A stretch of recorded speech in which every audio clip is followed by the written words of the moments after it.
Bismillahirrahmanirrahim. Assalamualaikum warahmatullahi wabarakatuh.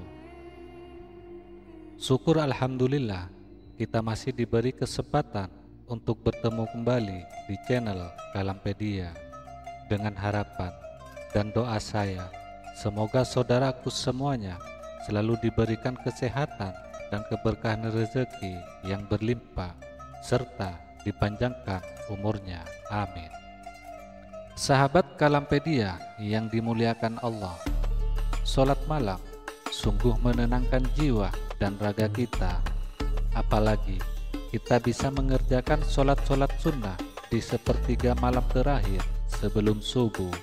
Rasanya sangat tentram dan asyik berkomunikasi dengan Allah dalam keadaan yang sunyi.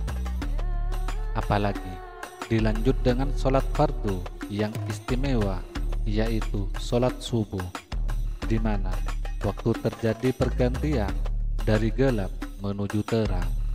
Subuh sering diungkapkan di beberapa ayat Al-Quran, salah satunya di surat Al-Falaq ayat 1 yang artinya, katakanlah, aku berlindung kepada Tuhan yang menguasai subuh, dan di surat At-Takwir ayat 18 yang artinya, dan demi subuh apabila fajarnya mulai menyingsing. Jika kalian sering bangun sebelum subuh, pasti Anda sering mendengar as-sholatu khairum minan naum, yang artinya sholat lebih baik daripada tidur, di mana kalimat tersebut tidak ada di azan selain azan subuh, karena Allah memberi kode kasih sayang kepada hambanya. Karena waktu subuh mempunyai banyak kejadian besar dan keistimewaan, di antaranya disaksikan oleh para malaikat. Subuh begitu hebatnya bagi umat muslim sampai Allah berfirman di dalam surat Al-Isra ayat 78 yang artinya, dirikanlah sholat dari sesudah matahari tergelincir sampai gelap malam, dan dirikanlah pula sholat subuh. Sesungguhnya sholat subuh itu disaksikan oleh para malaikat.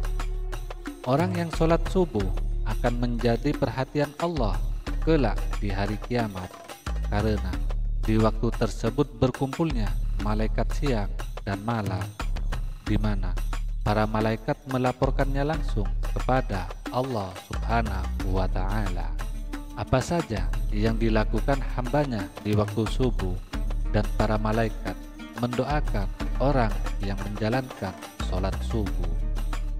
Dan yang kedua, sholat subuh adalah salah satu penghalang masuk neraka.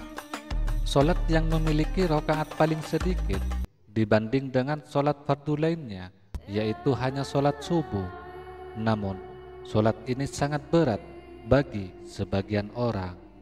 Tapi, bagi yang menjalankan sholat subuh, baginya dapat menjadi penghalang masuk neraka, sebagaimana yang disampaikan di dalam hadis, sekali-kali tidak akan masuk neraka orang yang mengerjakan sholat sebelum matahari terbit di ufuk timur. Hadis riwayat Muslim dan Abu Daud. Dan yang ketiga, bercahaya di hari kiamat kelak. Sisa air wudhu dan orang yang menjalankan sholat subuh berjamaah akan menjadi kilauan cahaya di hari kiamat. Itu akan membedakan dari umat lainnya dan menjadi jalan akan memperoleh syafaat baginda Nabi Muhammad sallallahu alaihi wasallam, seperti yang dijelaskan di dalam hadisnya Ibnu Majah dan Tirmizi sebagai berikut. Berikanlah kabar gembira kepada orang yang banyak berjalan dalam kegelapan, yaitu Isya dan subuh menuju masjid, dengan cahaya yang sangat terang pada hari kiamat kelak. Hadis riwayat Ibnu Majah dan Tirmizi. Karena sholat subuh dianggap amalan kebaikannya melebihi dunia dan seisinya. 2 rakaat sholat subuh itu lebih baik dunia beserta isinya. Hadis riwayat Muslim dan Ahmad. Dan yang keempat, melepaskan 3 ikatan setan. Kelakuan setan paling suka menjerumuskan manusia untuk menjauhi perintah Allah. Di dalam sholat subuh dapat melepaskan diri dari tipu daya setan. Setan membuat 3 ikatan di tungku pada manusia ketika tidur. Di setiap ikatan, setan akan berbisik, "Malam masih panjang, tidurlah." Apabila kita bangun dan mengambil wudhu, maka terlepaslah 1 ikatan. Dan jika kita berzikir kepada Allah, lepas lagi 1 ikatan. Jika kita mengerjakan sholat, lepaslah ikatan terakhir. Dan yang kelima, waktu yang istijabah, di mana doa akan terkabulkan. Pada waktu tersebut, semua malaikat siang dan malam berkumpul. Barang siapa yang mengerjakan sholat subuh dan berdoa, akan didoakan seluruh para malaikat dan disampaikan langsung kepada Allah Subhanahu wa Ta'ala. Doa di waktu itu sangat mustajab karena pada waktu itu tersebarnya rahmat, banyak permintaan yang diberi dan diijabah, dan juga nikmat semakin sempurna di waktu itu.